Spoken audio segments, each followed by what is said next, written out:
Hi there, and welcome to what I think is a very important episode. We're going to talk about when we are scared of being scared. If this sounds a little fuzzy to you, I urge you to stick around because, particularly when we get to the examples of this, I think you'll find it really enlightening and helpful. So, before we talk about kind of the three things I want to talk about today, to expand on being scared of being scared, I just want to say one thing before that, which is we are 5,000 now. I just saw today that we have more than 5,000 subscribers on the channel, more than 5,000 members of this community, which is amazing. Thank you so much for all the support. And I just super briefly want to say that I remember my first ever subscriber. That was my dad. My second ever subscriber. That was my wife's brother, which is my brother-in-law. That's the word. And then there was the number third subscriber. I didn't know who that was, and I was just like, wow.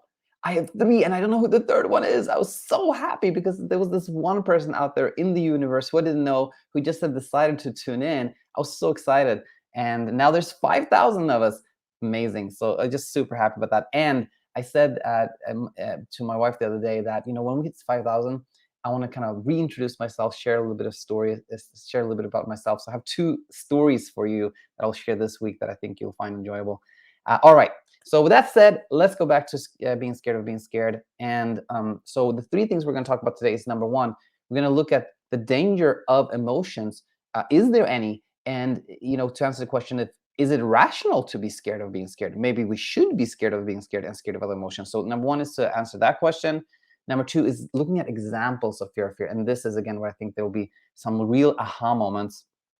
And then number three, how do we meet the fear of fear?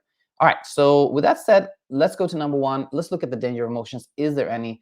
And I'm just going to start with a statement here, which is that emotions are more or less pleasant. It feels nice to be happy. It feels not so nice to be sad, perhaps.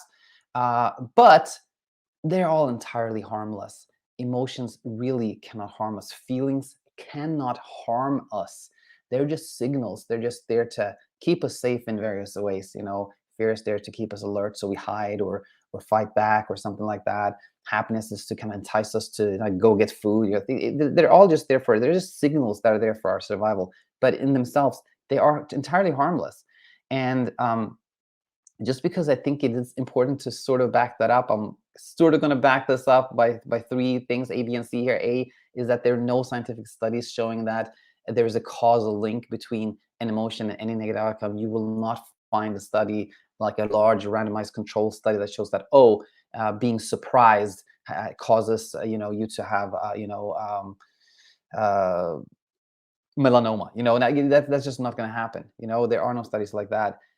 And B, there is anecdotal evidence of the safety of emotions in our success stories. We have Beth, for example, who for 40 years lived in this like fear of insomnia, right? For 40 years, she's perfectly healthy. And there's also Sasha Stevens, 15 years. There is Neil, 20 years. We have a lot of anecdotal evidence like that. And then maybe the most important one, we sort of instinctively, like in a gut level, we sort of know that feelings cannot hurt us. We sort of know that they're not dangerous, right? I won't stay longer there, but just say that I think many of us have that notion that they aren't actually dangerous, right? So now we covered kind of the ration, like, is it rational to be scared of being scared? Is that rational? Should we be scared of being scared? Again, to me, the answer is no. Nothing's medical advice here, but the answer to me is no. And let's go over to C. So let's go over to this part I'm so excited to share with you about, which is the examples of fear of fear.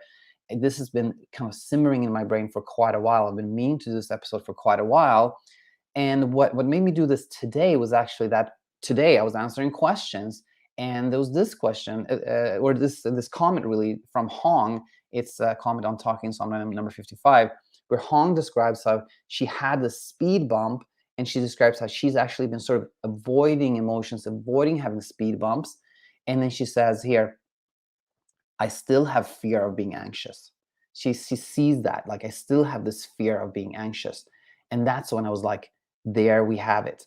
This is the perfect example of the fear of being scared of being scared, the fear of fear. And so the only thing we need to see here is really that anxiety is a form of fear. Anxiety, at least in my mind, the way I define it is when we are scared of something that's a little fuzzy, like a little bit poorly defined. We don't know exactly what it is we're scared of, but we're scared of something. Anxiety is a form of fear. So I still have fear of being anxious, like Hong said, is the fear of fear. It is being scared about being scared. That is an example in my mind. How about this one? Let's look at number B. I'm scared of palpitations. Now it's not so obvious, right? Because we feel like I have this emotion, which is fear, and it's directed towards palpitations, which happens when I'm scared. Wait a minute. Like already when you hear me say that when I'm scared, it's already starting to become a little bit more clear. And the point here is that palpitations or sweating or hypnic jerks are just the physical manifestations of that hyper arousal. They're just physical manifestations of fear. So when we're scared of having palpitations, we're really scared of being scared. You know, that's kind of a point there. And let's look at number C. Let's look at C here, which is this one, a little bit trickier. I worry that I won't be able to calm down. Well, first of all, we can see that I worry. Worry is another version of fear, maybe kind of a little bit less intense, but it's fear still. I worry about something is I'm scared of something. I worry about something. So we see that worry is fear. Okay. And how about that I won't be able to calm down? Well, here we have to see that the opposite of being calm or have peace of mind is being anxious or stressed or scared. So when we say I worry that I won't be able to calm down, what we're really saying is I'm scared of being scared. Again, we have the fear of fear. I just have one more example here, which is this one. I'm afraid of insomnia. Remember how I said that palpitations is a physical manifestation of fear? Well, insomnia is really just another surface manifestation of fear, but here it affects kind of the level of vigilance, like a level of, a cognitive level, if you will. So when insomnia is when fear makes us stay awake, So when we're afraid of insomnia, really afraid of fear, So again, it's the fear of fear. So now that you see this, you can probably come up with many, many other examples where it's just fear of fear that is driving this cycle, right? And so when you see this, of course, it begs the question, okay, so how do I meet this? How do I meet this when I see that I'm just scared of being scared? What to do?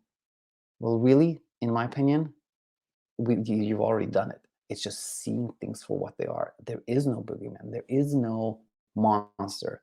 There is no kind of thing that's going to happen. Like the fear in itself is unpleasant, but there's nothing else. It's just we're scared of having that unpleasant emotion. There is nothing else. It's sort of like the whole, the whole thing just crumbled. This construct we have in our mind just like goes away. There's nothing there. It's just fear of fear.